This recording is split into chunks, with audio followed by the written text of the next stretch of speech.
Hello, Airwood third graders. How are we today? Back again for another very exciting lesson for writing. So last week we started to do haikus. We've been talking about poetry. Today we are going to start a new type of poetry called a Diamante poem. Now you will notice that a Diamante poem is in the shape of a diamond. It's pretty cool. Diamante means diamond in Italian, and so that's where it gets its name from. Special thing about Diamante poems is that they are formed using different parts of speech, which we have to review those parts of speech real quick. So one of our first ones is a noun. We all remember nouns are a person, place, or thing. So examples might be a dog, your mom, a flower, the sun, target. Really anything you can think of is a noun that's a person, place, or thing. Our nouns are going to be where our ones are. So at the beginning of our Diamante poem and at the end of it. And also right here in the middle, which we'll talk about that in a little bit. Our next part is going to be adjectives, which adjectives describe our nouns. So examples of our adjectives could be red, cold, beautiful, big. There are all sorts of different ones that you can probably think of. Those are going to be the next part of our Diamante poem right here in our twos. 3 is going to be verbs. So verbs are going to be actions. They're things that we do. So maybe running, swimming, shining. You might notice that I'm using ing at the end of each of my verbs. The special thing about Diamante poems is they have to have ing at the end of each verb. And those verbs are right here. Now our fourth one, we're going to come back to nouns. Diamante poems go in parts by numbers. Like how we count syllables for haikus, we're going to count words for this one.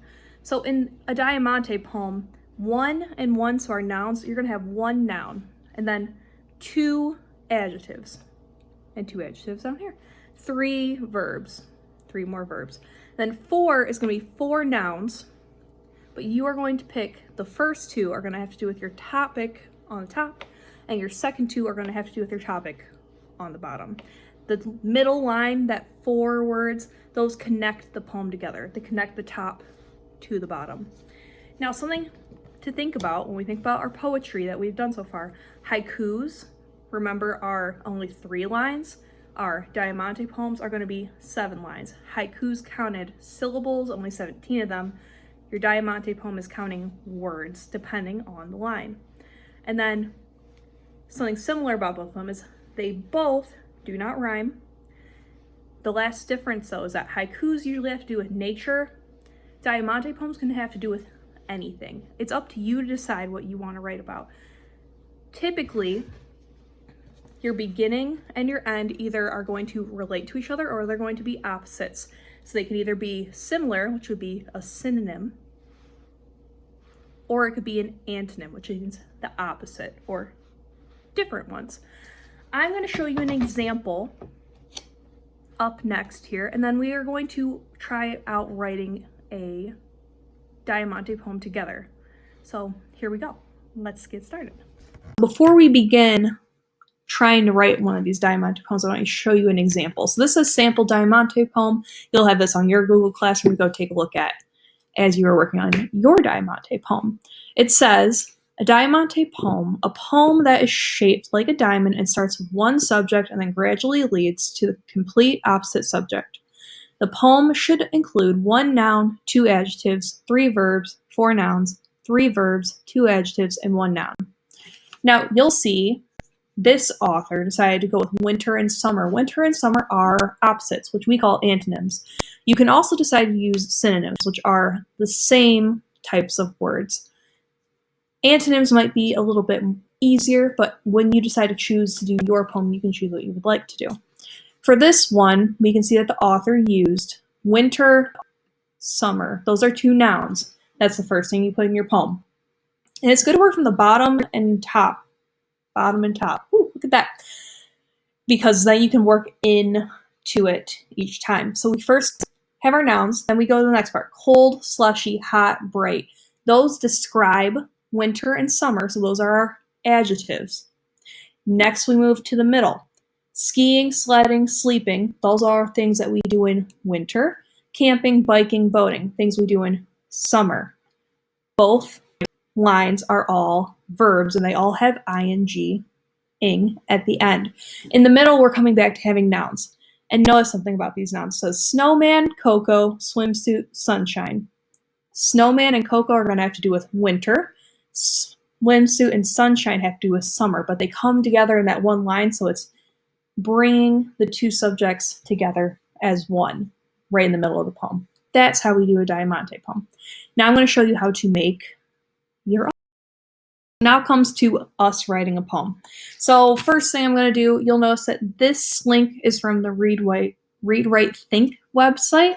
So they have lots of good ideas, and they set it up for you perfectly. It shows you where you're going to put each of the items that we're working on.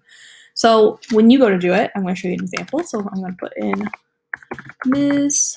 Lang. I'm writing this on May 20th, 2020. First thing I'm going to do is I'm going to think in my head, okay, what's something that I could write about? I'm either going to pick antonyms, so words that are opposite from each other, or synonyms, two words that are very similar. I think I'm going to go with antonyms, just seems a little bit easier.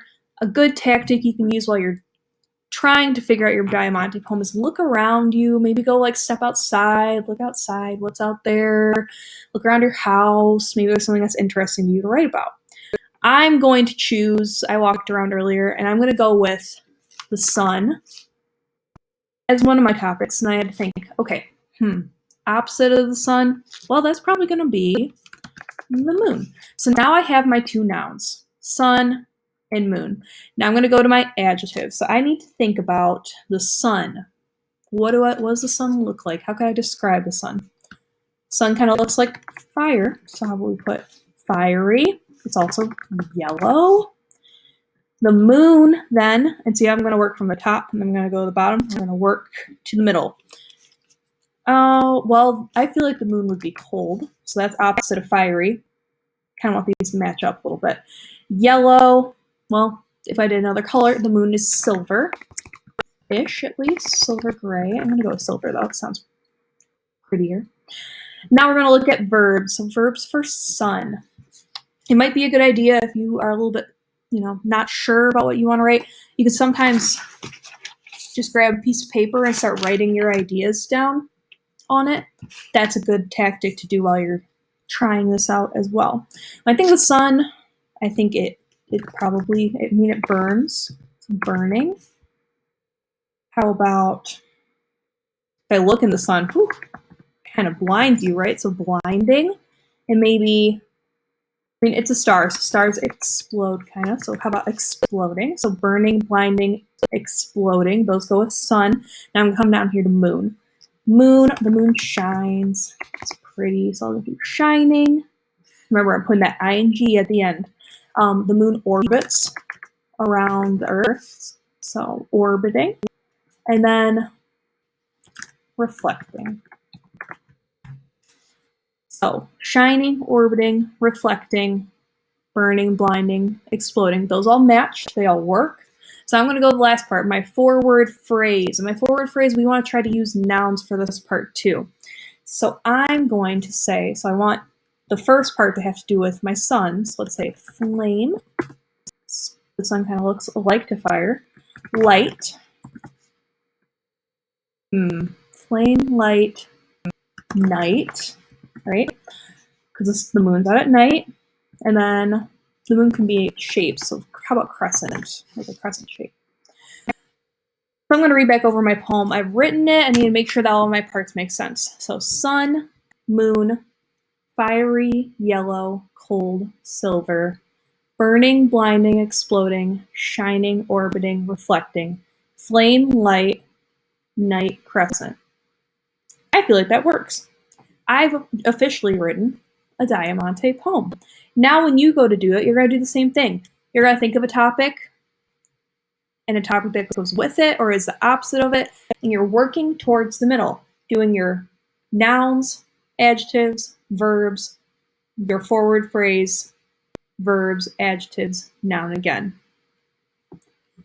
Once you've done your poem, you can either try taking a picture of it on your phone if you have it, or you can screenshot, which I just click for my computer. It's Command-Shift-4, and then it makes this little circle.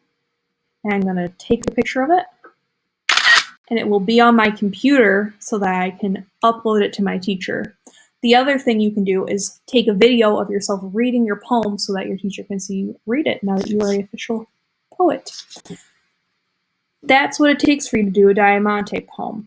Once you have it done and you feel like it's your very best work, turn it into your teacher. I hope you guys have fun with this. I think these are a pretty cool type of poem, and if you need any help, let all of us know. We are here to help you out however you need. Hope you guys are having a great